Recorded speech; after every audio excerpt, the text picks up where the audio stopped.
ఇడ్లీలతో పులిహోర చేసుకుందాము. ఈ ఇడ్లీలని పొడి పొడి చేసుకుందాం. ఇలా పొడి పొడిగా చేసుకుని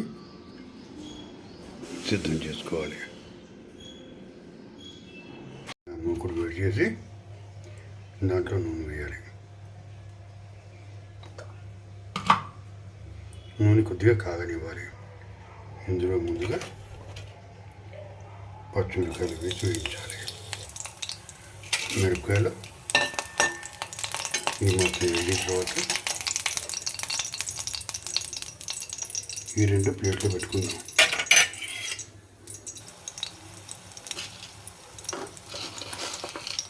ఇందులో శనగపప్పు,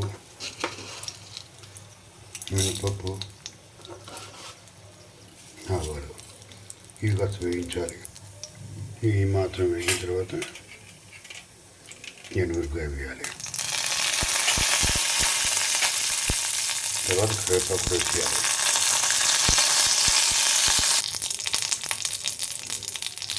కొద్దిగా ఇంగు వేయాలి. తర్వాత పసుపు ఒకసారి కలపాలి.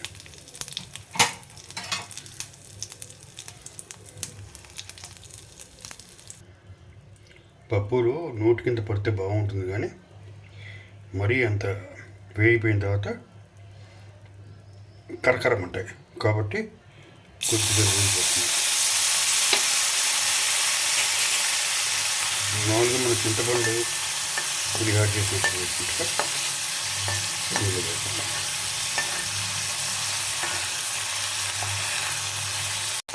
ఇప్పుడు క్రష్ చేసి పెట్టుకున్న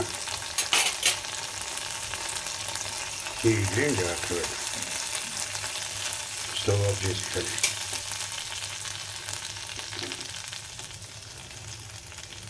బాగా కలపాలి. ఈ పోపులో కలుపుకున్న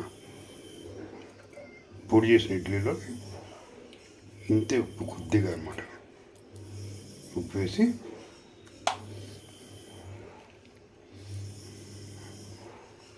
కొద్దిగా వేడి చల్లారింది కాబట్టి ఇది నిమ్మకాయ రసం పిండేయాలి. ప్లేట్లో తీసుకోవాలి. నిమ్మకాయ రసం పిండి పచ్చిమిరపకాయలు ఇందులో వేసుకోవాలి. బాగా కలిపి దాన్ని చేసి తినేయాలి. Thank you for watching.